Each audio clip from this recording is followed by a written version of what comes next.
তীব্র গরমে নাকাল রাজধানীতে আবারও দেখা মিলল বৃষ্টির। কোথাও কোথাও হয়েছে শিলাবৃষ্টি এবং কালবৈশাখী ঝড়।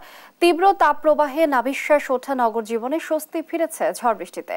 আবহাওয়া অফিস বলছে সপ্তাহ জুড়ে বেশিরভাগ বিভাগীয় শহরে চলমান থাকবে বৃষ্টিপাত, কমে আসবে তাপমাত্রা। মাজহুল ইসলামের রিপোর্ট।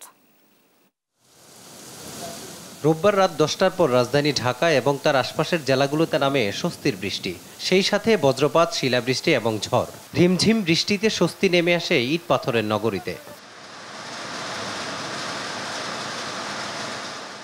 গরমে তো মনে করেন সবারই প্রেশান হয়ে গেছে, সবাই ক্লান্ত হয়ে গেছে, প্রতিটা মানুষই।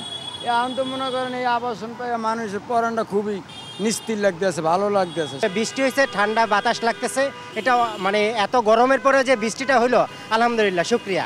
ভারী বৃষ্টিতে কোথাও কোথাও দেখা দেয় জলাবদ্ধতা, সৃষ্টি হয় যানজটে। কালবৈশাখী ঝড়ে কোথাও ভেঙে পড়ে গাছ, পাতা পোতা দিয়ে পুরো একবারে ভরা এরিয়া। আমরা সবাই ময়লা ক্লিয়ার করে দিচ্ছি যে রাস্তাঘাটে যে পানিটা না জমে, রাস্তাঘাটে পানি জমলে আপনার গাড়ি গুড়ি যাওয়া অনেক সমস্যা হয়ে যায়। আম গাছটা আপনার ওয়ালটা ছিল, ওয়াল ভাঙ্গা তারপরে নিচে পড়ে গেছে।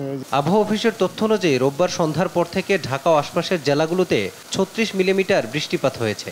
সপ্তাহ জুড়ে বেশিরভাগ বিভাগীয় শহরে চলমান থাকবে বৃষ্টিপাত, কমে আসবে তাপমাত্রা।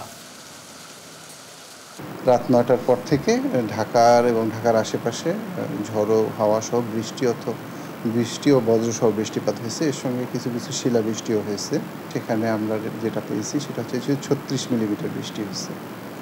আর আগামী 24 ঘন্টার ফোরকাস্টে আমরা সিলেট এবং ময়মনসিংহ বিভাগের অধিকাংশ জায়গায়, ঢাকা এবং চট্টগ্রাম বিভাগের অনেক জায়গায়, রাজশাহী, রংপুর এবং খুলনা, বরিশাল বিভাগের 2-1 জায়গায় বৃষ্টি অথবা বজ্রসহ বৃষ্টিপাতের কথা বলছি, এবং সেই সঙ্গে আমরা শিলাবৃষ্টিও হতে পারে, এটা আমরা ফোরকাস্টের মধ্যে আমরা বলছি। এর আগে এপ্রিল জুড়ে টানা দাবদাহের পর বৃহস্পতিবার প্রথম বৃষ্টির দেখা পায় রাজধানীবাসী। কমতে থাকে অসহনীয় তাপমাত্রা। মাজহারুল ইসলাম, দেশ টিভি, ঢাকা।